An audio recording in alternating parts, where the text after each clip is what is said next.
ഓം ശ്രീ ഗുരുഭ്യോ നമ. ജ്യോതികമാ ചാനലിലേക്ക് ഏവർക്കും സ്വാഗതം. ഇന്ന് ഞാൻ ചർച്ച ചെയ്യുന്നത് നവഗ്രഹങ്ങളിൽ ഏറ്റവും ശുഭത്വമുള്ള ഒരു ഗ്രഹത്തിൻ്റെ രാശിമാറ്റത്തെ പറ്റിയാണ്. അതായത് 2026 ജൂൺ 2 സർവേശ്വരകാരകനായിട്ടുള്ള വേഴഗ്രഹം കർക്കടക രാശിയിലേക്ക്, വേഴത്തിൻ്റെ ഉച്ചരാശിയിലേക്ക് രാശി മാറുന്നു. ആ വേഴഗ്രഹത്തിൻ്റെ രാശിമാറ്റം വൃശ്ചികക്കൂറുകാർക്കും വൃശ്ചിക ലഗ്നക്കാർക്കും എന്ത് ഇമ്പാക്റ്റ് ഉണ്ടാക്കും എന്നുള്ളതിനെ പറ്റിയാണ്. അതായത് വിശാഖ നക്ഷത്രത്തിൻ്റെ അവസാന പാദം, അനിഴം, തൃക്കേട്ട നക്ഷത്രക്കാർക്കും വൃശ്ചിക ലഗ്നക്കാർക്കും വേഴഗ്രഹത്തിൻ്റെ ഈ കർക്കിടക രാശിയിലേക്കുള്ള രാശിമാറ്റം എന്ത് ഇമ്പാക്റ്റ് ഉണ്ടാക്കും. പ്രത്യേകിച്ച് കർക്കിടക രാശി എന്ന് പറയുന്നത് കാലപുരുഷൻ്റെ 4ാം ഭാവരാശിയാണ്. വേഴഗ്രഹം എന്ന് പറയുന്നത് നവഗ്രഹങ്ങളിൽ ഏറ്റവും ശുഭത്വമുള്ള ഗ്രഹമാണ്. സർവേശ്വര കാരകനാണ്, ജ്ഞാനകാരകനാണ്. അത്തരത്തിലുള്ള ഒരു ഗ്രഹം 4ാം ഭാവരാശിയിലേക്ക്, കാലപുരുഷൻ്റെ 4ലേക്ക്, സുഖസ്ഥാനത്തേക്ക് രാശി മാറുക എന്ന് പറയുമ്പോൾ ഈശ്വരൻ നമ്മുടെ ഭവനത്തിൽ പ്രവേശിക്കുന്ന ഒരു പ്രതീതിയാണ് നമ്മൾ കാണേണ്ടത്. പ്രത്യേകിച്ച് ആ 4ലേക്കുള്ള ഗുരുവിൻ്റെ ഉച്ചസ്ഥിതി എന്ന് പറയുന്നത് ഭാഗ്യാനുഭവങ്ങൾ ഉണ്ടാക്കാം, ഈശ്വര കടാക്ഷം ഉണ്ടാക്കാം, സത്പ്രവർത്തനങ്ങൾക്ക് വഴിതെളിക്കാം, സദ്ബുദ്ധി, സാത്വിക ചിന്ത, പഠന മികവ്, കർമ്മ നേട്ടങ്ങൾ, ഇവയ്ക്കൊക്കെ അത് വഴിതെളിക്കാം. കുടുംബസുഖത്തിന് വഴിതെളിക്കാം, കുടുംബ സംരക്ഷണം, സാമ്പത്തികമായിട്ടുള്ള അഭിവൃദ്ധി, ഇവയ്ക്കൊക്കെ തന്നെ കാലപുരുഷൻ്റെ 4ാം ഭാവരാശിയായ കർക്കിടകം രാശിയിലേക്ക് ആ വേഴഗ്രഹം ഉച്ചസ്ഥിതിയിൽ വരിക വഴി നമുക്ക് അതിനുള്ള സാധ്യതകൾ കാണുന്നുണ്ട്. അപ്പോൾ പൊതുവേ ഇത് പൊതുവായിട്ടൊരു സ്ഥിതിയാണെങ്കിലും വൃശ്ചികക്കൂറുകാർക്കും വൃശ്ചിക ലഗ്നക്കാർക്കും കർക്കിടക രാശിയിലേക്ക് വേഴഗ്രഹം രാശി മാറുന്നത് ഏത് രീതിയിലായിരിക്കും അവരെ സ്വാധീനിക്കുന്നു എന്നുള്ളതാണ്. ഇപ്പോൾ വൃശ്ചികക്കൂറുകാർക്കും വൃശ്ചിക ലഗ്നക്കാർക്കും വേഴഗ്രഹം എന്ന് പറയുന്നത് 2ാം ഭാവാധിപനാണ്, 5ാം ഭാവാധിപനാണ്.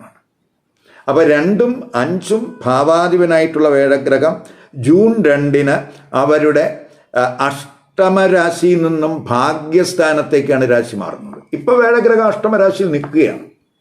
അവിടെ നിന്ന് അത് ഭാഗ്യസ്ഥാനത്തേക്ക് രാശി മാറുകയാണ്. ഒക്ടോബർ 31 വരെ വേഴഗ്രഹം ഈ വൃശ്ചികക്കൂറുകാർക്കും ലഗ്നക്കാർക്കും ഭാഗ്യസ്ഥാനത്ത് ഉച്ചസ്ഥിതിയിലായിരിക്കും. അപ്പം ആ 9ാം ഭാവരാശിയിൽ നിന്ന് പ്രത്യേകിച്ച് അത് ഗുരുവിൻ്റെ ഉച്ചരാശിയാണ് 9ാം ഭാവരാശി. അപ്പോൾ അത് ഈ വൃശ്ചികക്കൂറുകാർക്കും ലഗ്നക്കാർക്കും ഭാഗ്യ അനുഭവങ്ങൾ ഉണ്ടാക്കും എന്ന് തന്നെ പറയാം. സദ്ബുദ്ധി, നല്ല ചിന്തകൾ, ആത്മീയ വികാസം, മനസ്സമാധാനം, ഡിവൈൻ ബ്ലെസ്സിങ്സ്, ഗുരുകടാക്ഷം ഒക്കെ ഈ 9ലെ ഗുരുവിൻ്റെ ഉച്ചസ്ഥിതി കൊണ്ട് ഈ വൃശ്ചികക്കൂറുകാർക്കും ലഗ്നക്കാർക്കും ഉണ്ടാകാവുന്ന സമയമാണ്. പഠിതാക്കൾക്ക് പഠനത്തിൽ ഫോക്കസ് കൂടും. അധ്യാപകർക്ക് ടീച്ചിങ് വഴി ഭാഗ്യനേട്ടങ്ങളുണ്ടാകും. ആത്മീയ കാര്യങ്ങളിൽ ശ്രദ്ധ കൂടും. ഉപാസന കൊണ്ട് പ്രത്യേകിച്ച് സദ്ബുദ്ധി, അതുപോലെ തന്നെ നല്ല തീരുമാനങ്ങളൊക്കെ എടുക്കാൻ കഴിയുന്ന സമയമായിരിക്കും. സീനിയർ അധ്യാപകർ, ഗുരുക്കന്മാർ, മെൻറ്റേഴ്സ്, അവരുടെയൊക്കെ ഗൈഡൻസ് നമുക്ക് കിട്ടും. അതുവഴിയൊക്കെ ചില ഭാഗ്യനേട്ടങ്ങൾക്ക് അത് വഴിതെളിക്കുമെന്നും കൂടെ മനസ്സിലാക്കുക. പൊതുവെ ധർമ്മചിന്ത കൂടുന്ന സമയമാണ്.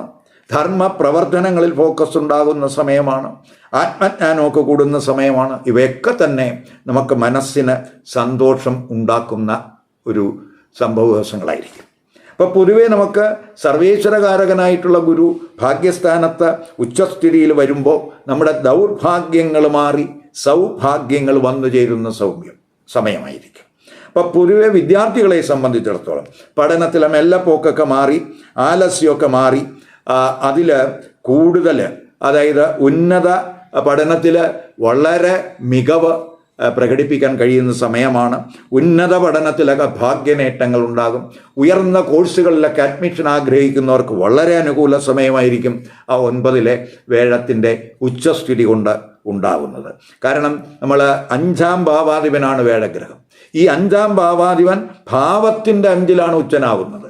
എന്ന് പറയുമ്പോൾ അത് പഠന മേഖലകളിലുള്ളവർക്കെല്ലാം തന്നെ, അത് പ്രത്യേകിച്ച് ഉന്നത പഠനത്തിന് ഒക്കെ വളരെ അനുകൂലമായിട്ടുള്ള ഒരു രാശിമാറ്റമായിരിക്കും വേഴത്തിൻ്റെ 9ലേക്കുള്ള രാശിമാറ്റം ഈ വൃശ്ചികക്കൂറുകാർക്ക് വഴിതെളിക്കുന്നത്.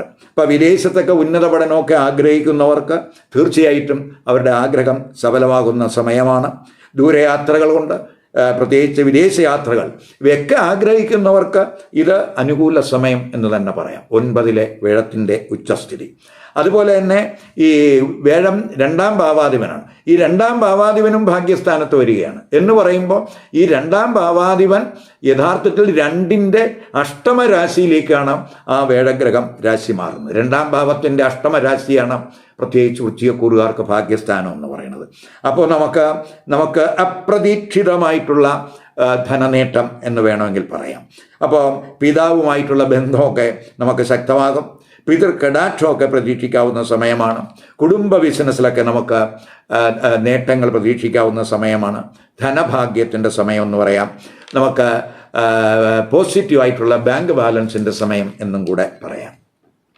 ഇത് വേഴഗ്രഹം ഭാഗ്യസ്ഥാനത്ത് വരിക വഴി ഉണ്ടാകുന്ന അവസ്ഥ.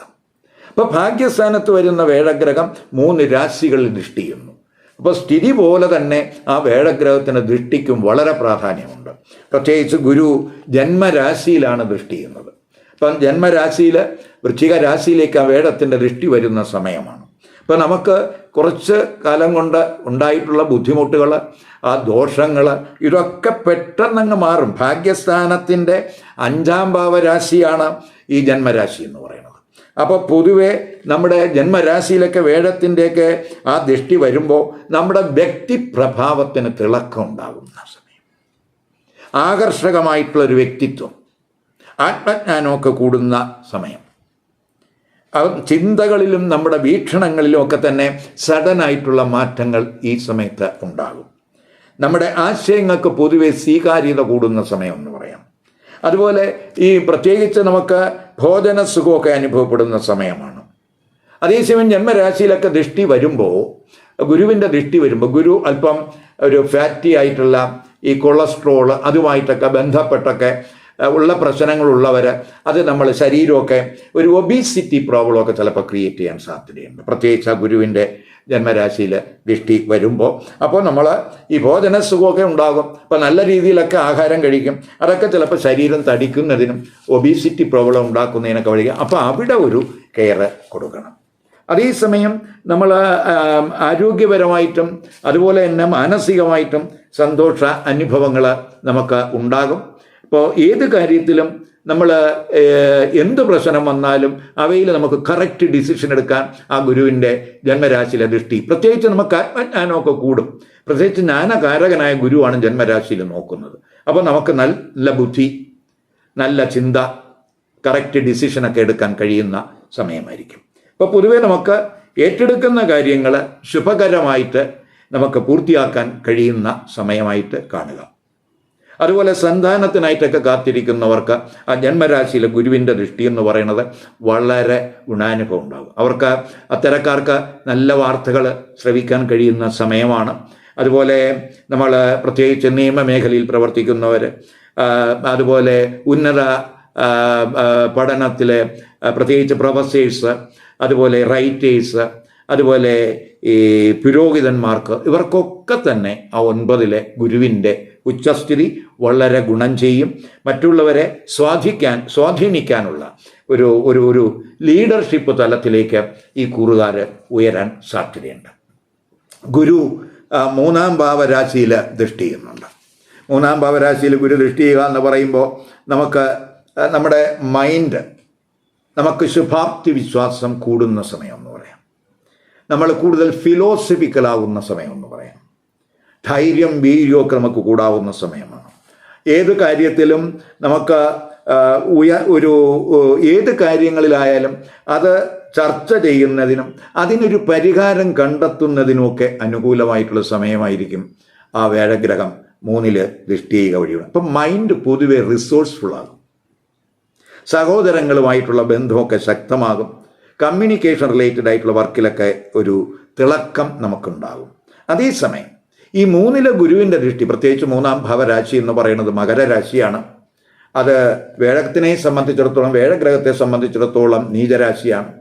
അപ്പോൾ അവിടുത്തെ ദൃഷ്ടി എന്ന് പറയുന്നത് നീച ദൃഷ്ടിയായിട്ട് എടുക്കണം. അതുകൊണ്ട് നമുക്ക് അല്പം ഒരു, പ്രത്യേകിച്ച് ചില കാര്യങ്ങളിലൊക്കെ അല്പം നമുക്ക് ഇപ്പോൾ പൊതുജനങ്ങൾക്ക് ഇടയിലൊക്കെ വരുമ്പോൾ ഒരു സഭാകമ്പമൊക്കെ ചിലപ്പോൾ അനുഭവപ്പെട്ടു എന്നൊക്കെ വരാം.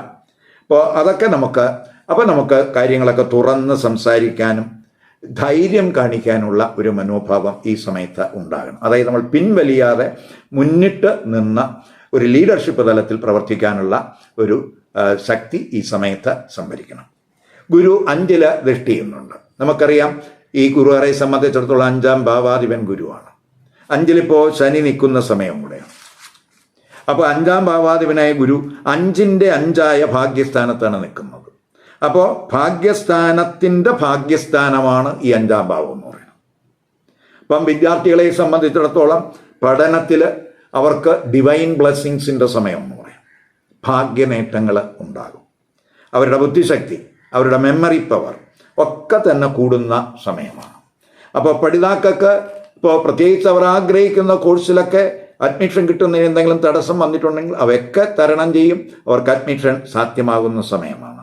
ക്രിയേറ്റീവ് തലത്തിലൊക്കെ വർക്ക് ചെയ്യുന്നവർക്ക് അനുകൂല സമയമാണ്. അവരുടെ ആശയങ്ങൾക്കൊക്കെ സ്വീകാര്യത ഉണ്ടാകും. അതുപോലെ തന്നെ ഗുരുക്കന്മാരുടെ അംഗീകാരമൊക്കെ നമുക്ക് കിട്ടുന്ന സമയമാണ്. പ്രത്യേകിച്ച് 9-ന്റെ 9 ഈ 5-ാം ഭാവം എന്ന് പറയുന്നത്. അവിടെ നമുക്ക് ഗുരുക്കന്മാരുടെ, സീനിയർ അധ്യാപകരുടെ, പിതാവിൻ്റെ ഒക്കെ തന്നെ കടാക്ഷം കിട്ടാൻ അനുകൂലമായ സമയമാണ്. സന്താനങ്ങളെ കൊണ്ട് ഗുണാനുഭവം ഉണ്ടാകും. ഡിവോഷനിലൊക്കെ ഫോക്കസ് കൂടാവുന്ന സമയമാണ്.